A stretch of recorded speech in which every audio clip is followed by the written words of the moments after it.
Doctor Mohammad ইউনূসের বিরুদ্ধে দুদকের করা অর্থ পাচার মামলা বাতিল করেছেন আপিল বিভাগ।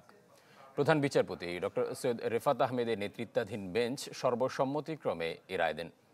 অন্তর্বর্তী সরকারের প্রধান উপদেষ্টা হওয়ার পর তার মামলা প্রত্যাহারে দুদকের তড়িঘড়ি পদক্ষেপ সঠিক ছিল না বলেও মন্তব্য করেন সর্বোচ্চ আদালত।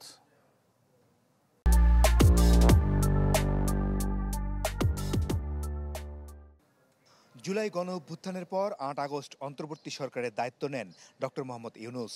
এর ৩ দিন পর কাউকে না জানিয়ে আদালতে মামলা প্রত্যাহারের আবেদন করে দুদক। আদালত তা মঞ্জুরও করেন। বাতিল হয়ে যায় ডক্টর ইউনূস সহ ১৪ জনের বিরুদ্ধে অর্থ পাচারের মামলা। বিচার শুরুর আদেশ বাতিল চেয়ে করা আবেদন উচ্চ আদালতে বিচারাধীন থাকা অবস্থায় তড়িঘড়ি মামলা প্রত্যাহার করে নেয়ার পদক্ষেপকে ভালোভাবে নেননি ডক্টর ইউনূস। শুরু করেন আইনি লড়াই। বুধবার তার বিরুদ্ধে হওয়া অর্থ পাচার মামলা বাতিল ঘোষণা করেন সর্বোচ্চ আদালত। প্রধান বিচারপতি জানান, এ রায়ে সব বিচারপতিরাই একমত।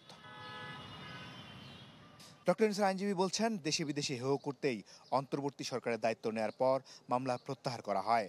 রায়ে পরিষ্কার হয়েছে, কোনো দুর্নীতি করেননি নোবেল জয়ী। নিম্ন হাইকোর্টের আদেশটি স্যাটিসফাইড করা হলো এবং এই মামলাটিকে আপিল অ্যালাউড করে এই মামলাটিকে কোয়াশমেন্ট অ্যালাউ করলো।